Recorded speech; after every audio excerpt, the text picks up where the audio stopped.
अस्सलाम वालेकुम, नमस्कार, सत श्री अकाल एंड गुड इवनिंग। मैं हूं आरज़ू काज़मी और आप देख रहे हैं पॉइंट ऑफ व्यू। हमें जी जॉइन किया है साजिद ताड़ साहब ने, जो कि पॉलिटिकल एनालिस्ट हैं। बहुत शुक्रिया सर कि आज आप आए हैं। My pleasure, thank you all. Sir एक हंगामा है यहाँ पर, कभी कोई ऑडियो लीक्स आ रही हैं और कभी जो है इसहाक डार साहब की वापसी हो रही है। बहुत कुछ पाकिस्तान में इस वक्त चल रहा है और साथ साथ अफगानिस्तान की तरफ से भी कहा गया है कि पाकिस्तान हमारे मामले में ना बोले, जो कि इन लोगों ने बात की थी दोबारा से यूनाइटेड नेशन में जाके। आप किस तरह से देखते हैं सारी सिचुएशन को? आरजू, मैं कभी कोशिश करता हूं कि मायूस ना हूं, लेकिन अब मेरे ख्याल में आप पस्तियों की नई डेप्थ को टच कर रहे हैं इस वक्त।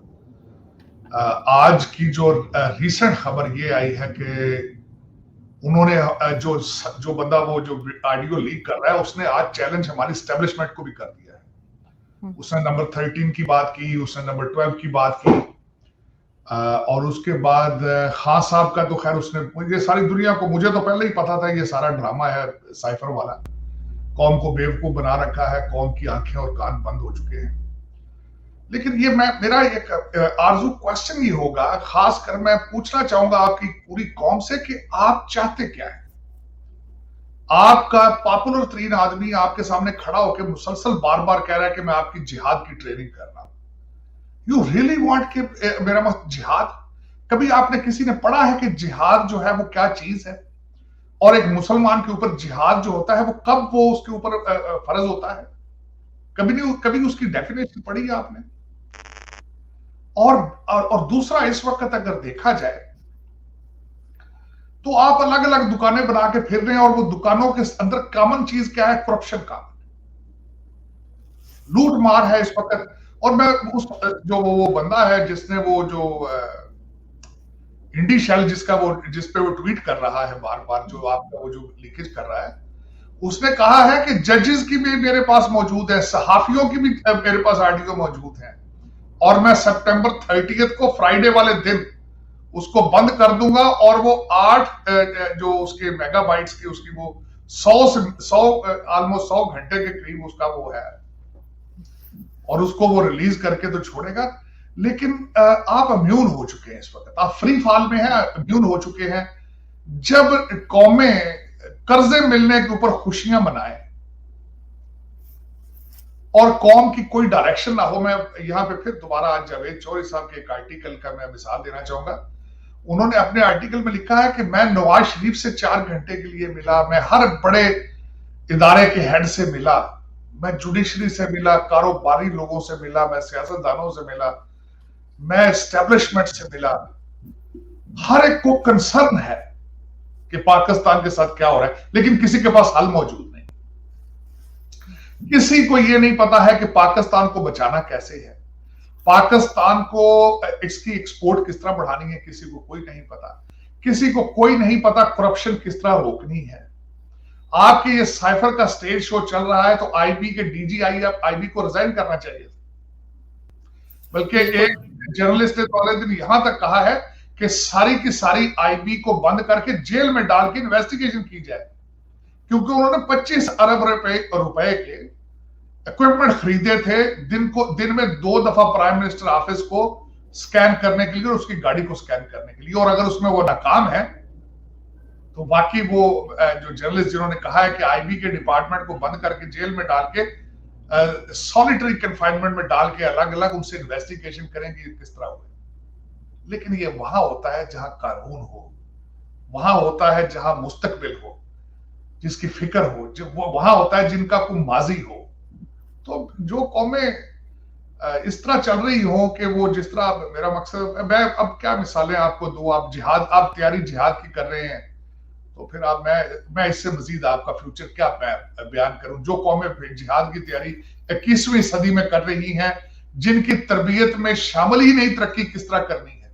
मैं आज को आपको छोटी सी बात बताना चाहूंगा। आज एक मुझे अगले दिन किसी ने एक वीडियो भेजी व्हाट्सएप के ऊपर।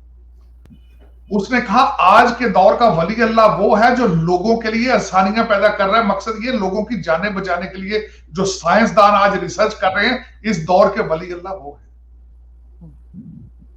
इस दौर के वली अल्लाह वो हैं जो लोगों के लिए नई अद्वियात बना रहे हैं, लोगों के लिए आसानियां पैदा करने की कोशिश कर रहे हैं, जो लूट मार कर रहे हैं, जो डुअल नेशनल है, वो ना उनका मजहब की तरफ ना रुझान है, अगर वो कर भी रहे हैं तो वो अपना चूरन बेच रहे हैं, बल्कि उसकी सख्त सजा मौजूद है इस्लाम के अंदर। जिन्होंने अपने मजहब को बेचा, जिन्होंने अपने पैगंबर को बेचा, जिन्होंने और जिन्होंने जाके मस्जिद नबवी के भी उसकी भी वहां भी जाके सियासत की अंदर मस्जिद के खड़े होकर हरमैन के अंदर, उनका फिर अंजाम आप खुद ही सोच सकते हो। और वैसे मैं हमेशा ये कहता हूं, आज आपके बचने की, पहले तो चले शायद बच जाते आप, अब 3.5 करोड़ लोग जो खुले आसमान के नीचे आपके लिए बद्दुआएं मांग रहे हैं, उनसे किस तरह बचेंगे आप? नहीं, आप बिल्कुल ठीक कह रहे हैं सर, लेकिन साथ साथ एक चीज और भी जो हुई है कि इसाक डार साहब जो वापस आए हैं, तो उसके ऊपर भी इमरान खान साहब कह रहे हैं कि जी ये डील के जरिए आए हैं और ये चोर वापस आ रहे हैं, बहुत शोर मच रहा है, और उन्होंने कहा इनको मैं रोकूंगा इनको आने से, लेकिन वो तो पहुंच गए। इस चीज को आप कैसे देखते हैं? मैं इस चीज को ये देखता हूँ, मुझे इतराज है। वो जाती दफा भी प्राइम मिनिस्टर के जहाज में गए थे, आए भी प्राइम मिनिस्टर के जहाज में है वो, और वो जिस हुकूमत को उन्होंने ज्वाइन किया है, उनके 72 वजीर हैं, ये 73वें वजीर होंगे। और दूसरा ये कि ना ये कौम जो है ना तरक्की करना, जो मुझे एक बात बताएं, जो कौम जिहाद की तैयारी कर रही है, इसाक डार क्या करेगा उनके साथ? देखिए ना, ये मेरा क्वेश्चन मार्क है ना। वो तो कौम बनाना नहीं चाहते, वो तो पाकिस्तान बचाना ही नहीं चाहते। आप जिनकी बात कर रहे हो तो IMF को उन्होंने लेटर लिख रहे थे, भाई इनको कर्जा ना दो। तो मेरा मकसद, वो तो चाहते हैं कि पाकिस्तान बैंकरप्ट हो। तो जब आप मेजॉरिटी, मोस्ट पॉपुलर पार्टी और मेजॉरिटी ऑफ लोग जो है, जो उनके पीछे हैं, वो चाहते हैं अगर पाकिस्तान बैंकरप्ट हो जाए तो सागदार क्या करेगा उसका? देखिए ना, उसमें तो जब आपके सूबे जो दो हैं, वो तो हमले की तैयारी कर रहे हैं इस्लामाबाद के ऊपर। आपका क्या ख्याल, दुनिया ये देख नहीं रही है कि अब क्या हो रहा है पाकिस्तान का? वो सोए पड़े हैं सारे। मैं ये जो जितनी एम्बेसियां हैं आपके आसपास इस्लामाबाद में, वो सारे क्रिकेट खेलने तो नहीं ना आए, वो भी साइफर लिख रहे हैं भाई अपने मुल्कों को। वो कहते हैं भाई इधर से बचो, ये कौम जो है वो डूबने वाली। वो भी तैयारियां कर रहे हैं ऐसी, तो ऐसी बात नहीं। और दूसरा देखें ना, जब आप मुझे सबसे पहले आरजू ये पता करके बताएं आप कि जनरल असेंबली में कौन से ममालिक हैं जहां के सदर भी आए हों और साथ फॉरेन मिनिस्टर भी आया हो। मैं रिसर्च कर रहा हूं इस पे, और खासकर ऐसे ममालिक जो आधे डूब चुके हैं पानी में।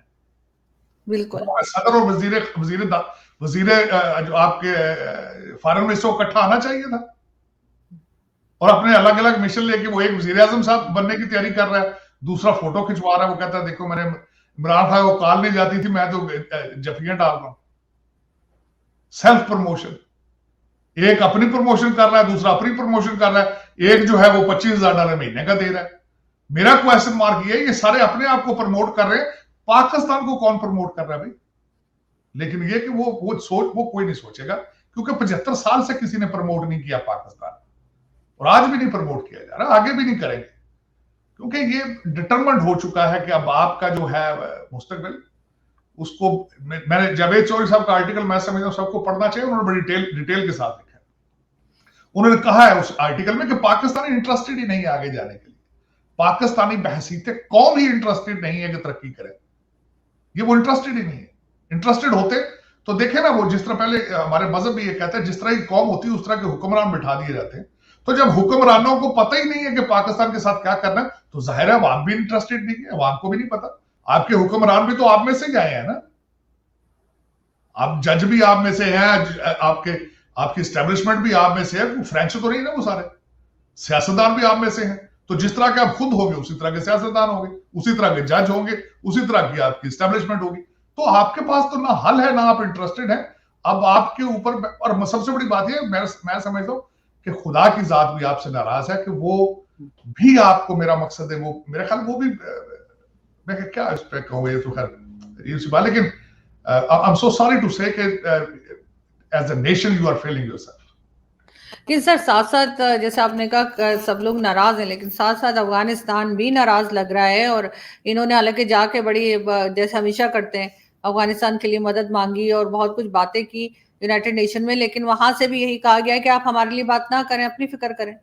डिप्टी फॉरेन मिनिस्टर जो उनके हैं शेर मोहम्मद साहब, उन्होंने बड़े सख्त अल्फाज इस्तेमाल किए।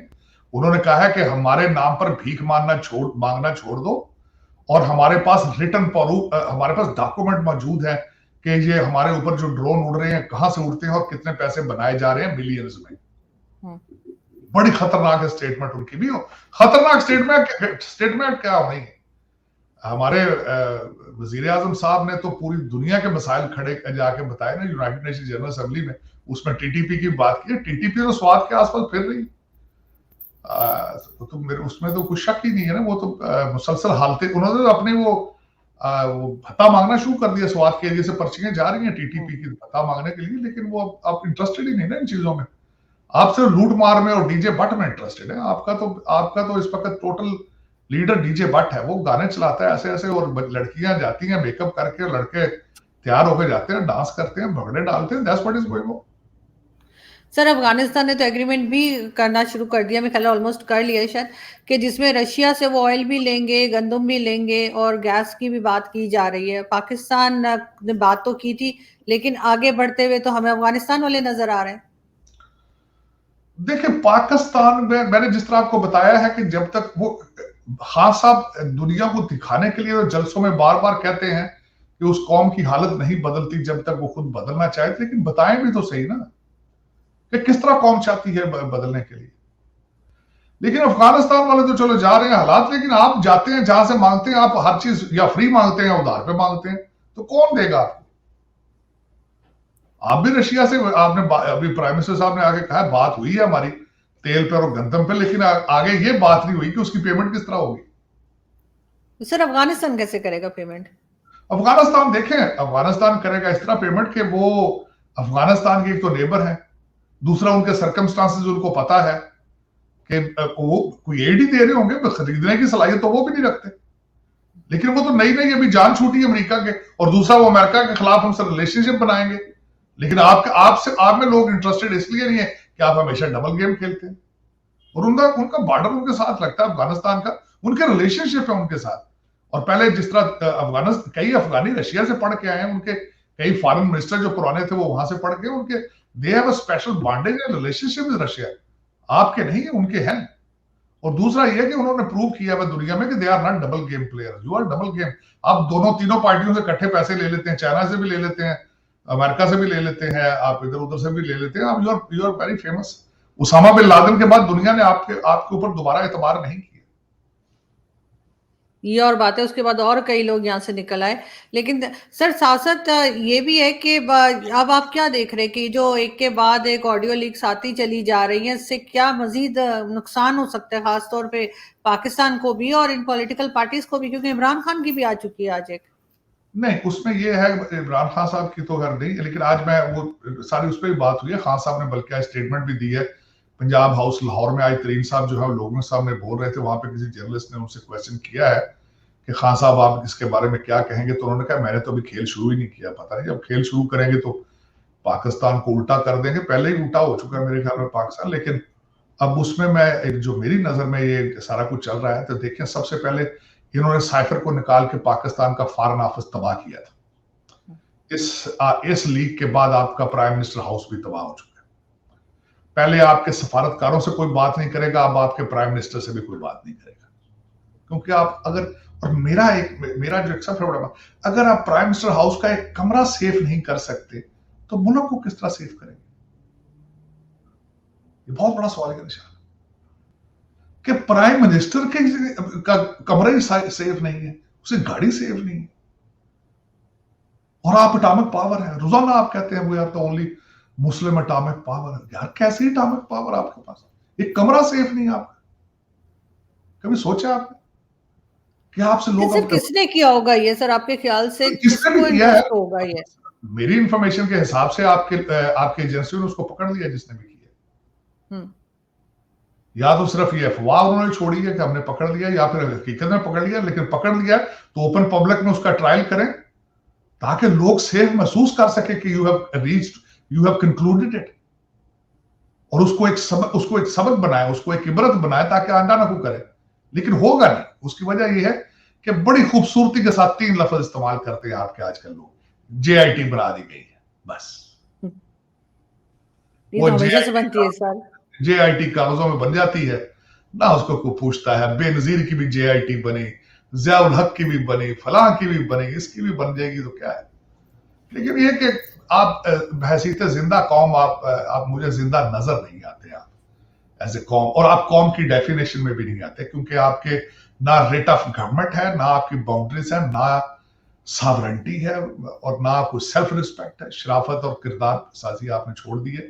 अब आपके लिए मैं तो मुसलसल दुआएं खैर ही करता हूं, इससे अलावा आप कुछ भी नहीं है, क्योंकि आप लोग अपने मुल्क के साथ सिंसियर नहीं है, कोई भी नहीं सिंसियर। और जब कौमें सिंसियर अपने मुल्क के साथ ना हो तो फिर उनके अंजाम जो होते हैं वो बड़े खतरनाक होते हैं। अब जिहाद की तैयारी करें, अल्लाह ताला आपको जिहाद में कामयाब फरमाए। पता नहीं को किस तरह करना है आपने। जितने पहले फॉरेन इन्वेडर आए थे आपने उनको तो रोका नहीं, आप उनके साथ तो लड़े नहीं। आपके डीएनए में आपके डीएनए इतने स्ट्रांग नहीं है कि आप किसी के खिलाफ लड़ सकें।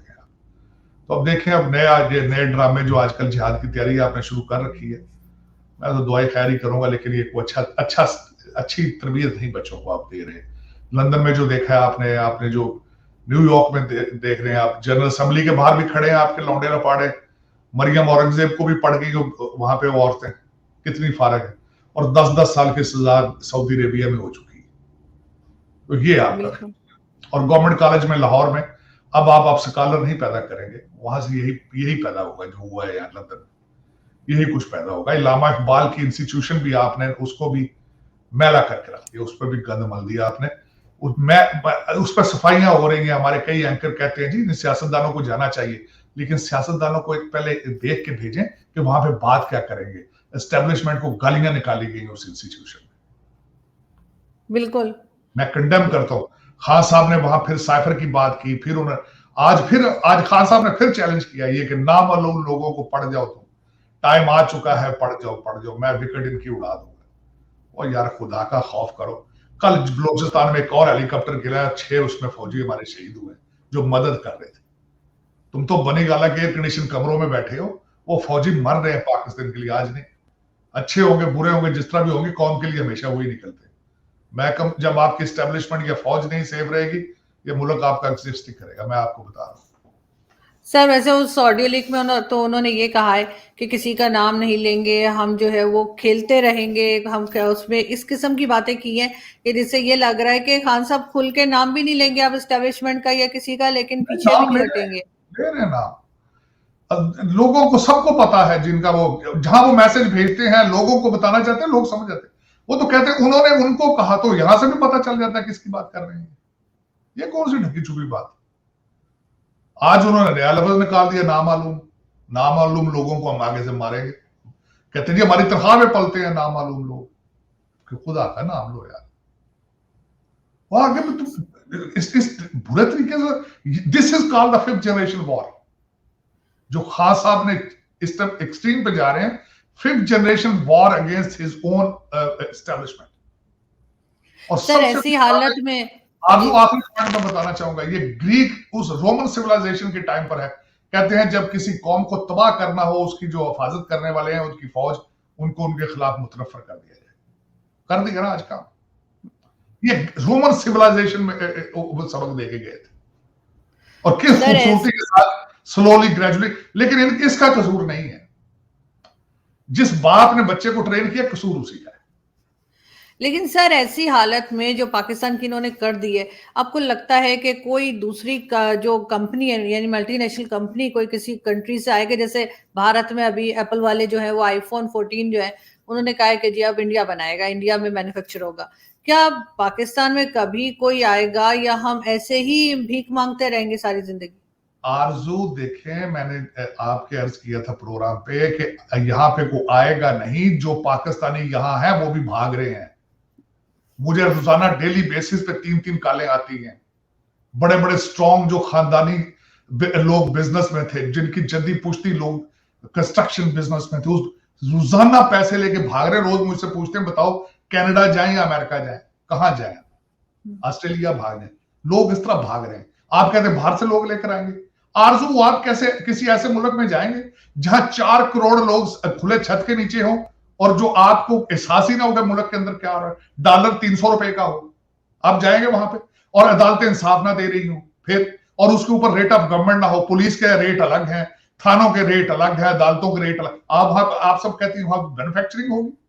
अब कैसे बिजली जो है इतनी महंगी है कि वो घर में बल्ब नहीं जला सकते लोग, आप कहते हैं वहां पे मैन्युफैक्चरिंग होगी।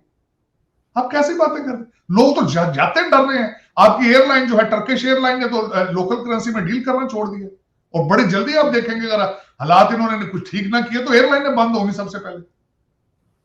जहां पे जहाज एयरलाइन के जाने के लिए 2 दफा सोच रहे हैं, आप कहते हैं वहां पे लोग कारोबार करेंगे। और मैं सबसे बड़ी बात तो 3 चीजें आखिरी बताना चाहूंगा आपको। इस वक्त आपने आईफोन की बात की है ना, आईफोन 14 इंडिया में बनेगा। इंडिया में बहुत कुछ बनेगा इस वजह से कि यहां पे हर बड़ी कंपनी का सीईओ इंडियन अमेरिकन है, इंडियन निजाद है। और अमेरिका की चाइना के साथ जंग शुरू हुई हुई ऑलमोस्ट। वो हर चीज चाइना से उठा के इंडिया में ले जाएंगे मैन्युफैक्चर करने के लिए। पहले ही बहुत कुछ जा चुका है वहां पे। फार्मास्यूटिकल की मनापली उनकी, आईटी की मनापली उनकी। अमेरिका ने अपना दिमाग भी आउटसोर्स कर दिया है। उन्होंने इंटेलेक्चुअल जो है सोचना भी उन्होंने आउटसोर्स करके इंडिया को दे दिया है। पहली तो चीज ये होगी, वो इकोनॉमिकली और ज्यादा स्ट्रांग होंगे, नंबर 1। दूसरा, सिक्योरिटी काउंसिल के अंदर उनको सीट दी जा रही है आगे, और 1 साल का टेम्परेरी जो है लीडरशिप वो भी वहीं जा रही है सिक्योरिटी काउंसिल की। उसके साथ G20 की जो 1 साल की है, जनरल सिक्योरिटी काउंसिल की 2 साल की होती है, और उसके बाद आपकी G20 की 1 साल की जाएगी। आपकी पहले तो साइफर ने आपकी फॉरेन पॉलिसी को बिल्कुल खत्म कर दिया। जो टूटी फूटी गुंजाइश रह गई है, ये अगले 3 सालों में भारत ने आपको वो सबक सिखाने के आप याद रखेंगे। क्योंकि आप एक तो खैर आप बताते नहीं ना, आपके इस वक्त जिस कौम में टॉक शोज को एज ए एंटरटेनमेंट लिया जाए, जिस तरह मुर्गों की लड़ाई होती है, बजाय गाने सुनाना या बच्चों के कोई एक बच्चों का प्रोग्राम आप मुझे बता दें टीवी चैनल पे चल रहा हो। कोई आप नहीं, एक भी नहीं। रखौर से आरजू आज एक और, आपके मुल्क के अंदर कोई इंग्लिश न्यूज चैनल हो? सर एक ही है अकलौता, पीटीवी, वैसे उसको भी कोई नहीं देखता। नहीं, वो इंग्लिश हफ्ते में 2 प्रोग्राम करते होंगे रात के 1 बजे। इंग्लिश न्यूज़पेपर के बारे में मैंने पढ़ा है, द न्यूज और द डांस सिर्फ आपके मैसेजों के लिए छापते हैं। तो आप मुझसे पूछते हैं आप तरक्की करेंगे? आप इन सब हालात का पता नहीं है लोगों को। खान साहब को नहीं पता, शहबाज शरीफ को नहीं पता कि कौम के हालात क्या है। ये चाहते क्यों नहीं? आप इस्लामाबाद निकल रही, आपने देखा होगा 3-4 बड़े शहर है हमारे, पेशावर है, इस्लामाबाद है, लाहौर है, कराची। कहीं आपको नजर आता है कि यहाँ पे कौम लोग परेशान है? सैलाब की वजह से कोई परेशान नहीं, कुछ भी हो जाए कोई परेशान नहीं। मैंने देखा था आरजू, पाकिस्तान में मैं जब मैं रहता था, हर घर के साथ डाके पड़ रहे थे, लेकिन लोग साथ पड़ोसी के डाका पड़ता तो खुश हो बैठे, क्या फर्क पड़ता है पड़ोसी के पड़ा, क्या फर्क पड़ता है? ये नहीं पता कि कल को तुम्हारी बारी है। हम ऐसी कौम है, जब तक किसी के घर में खुद डाका नहीं पड़ता सोचते नहीं। मैं कराची के हालात बताता हूं आपको।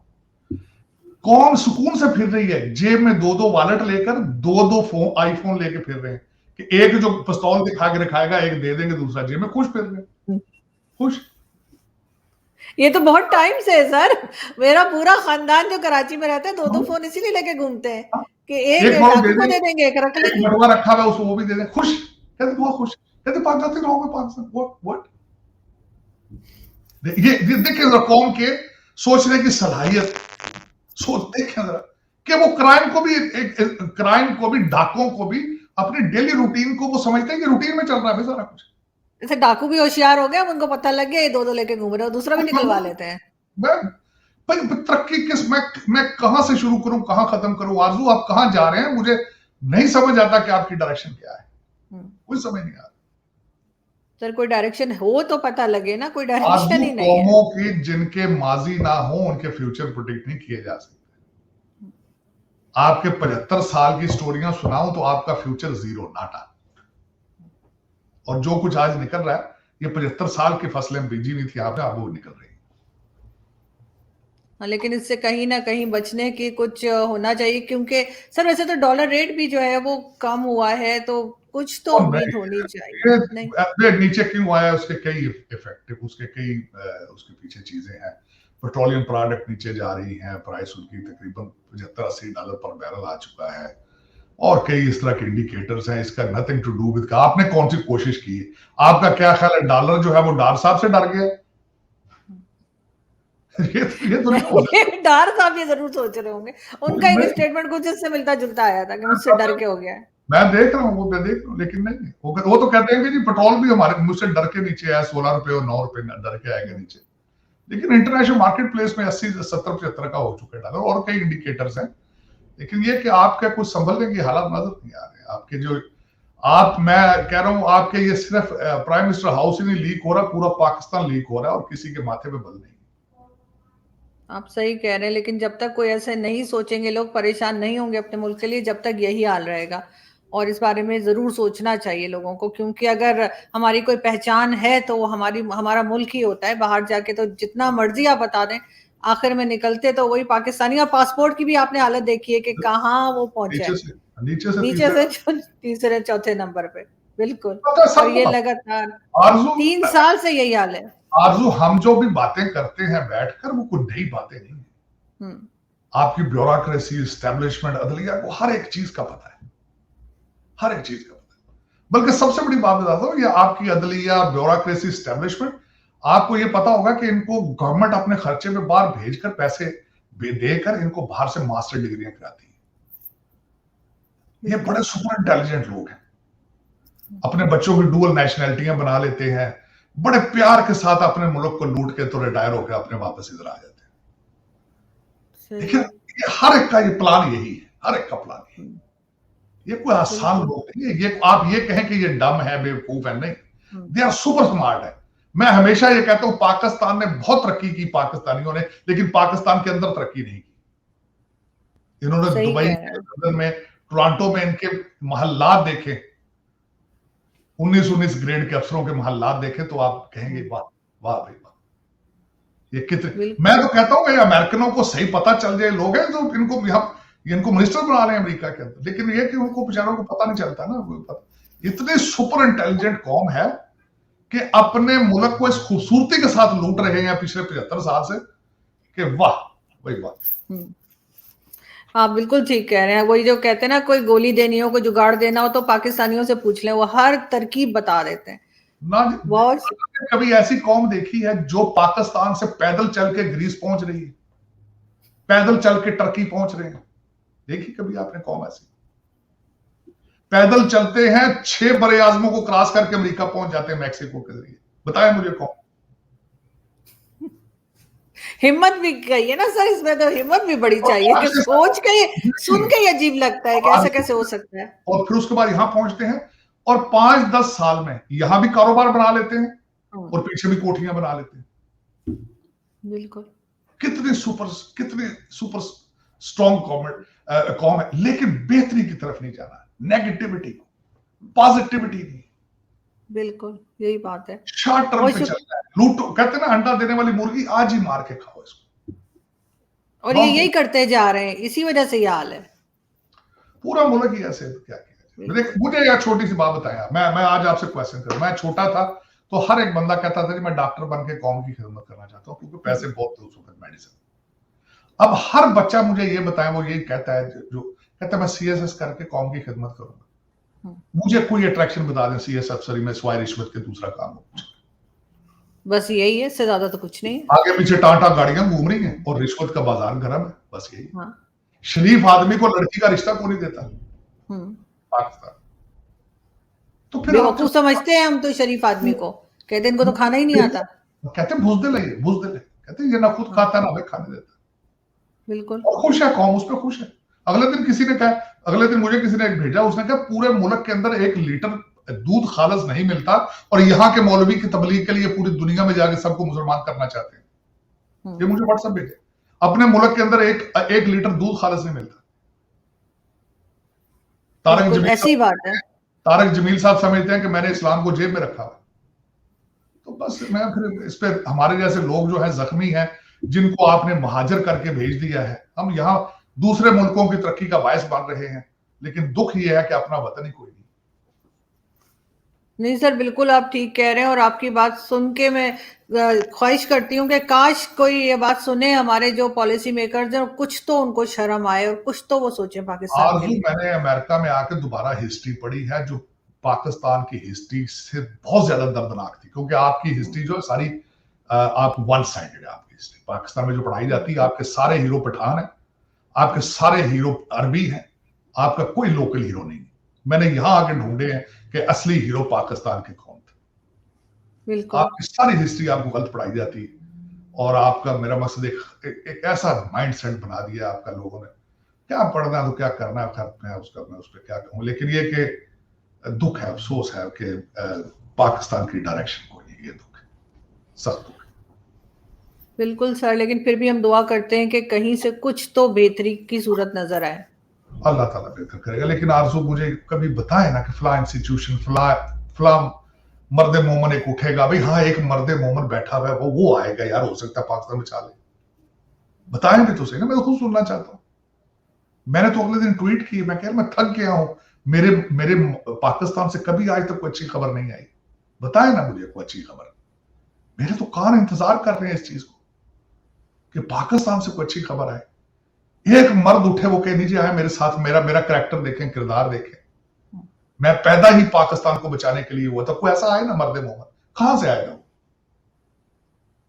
कोई एक और इंस्टीट्यूशन की होगा भी जिम्मेदारी तो सर उसको आगे कौन आने देगा, अगर नहीं। कोई हुआ भी तो।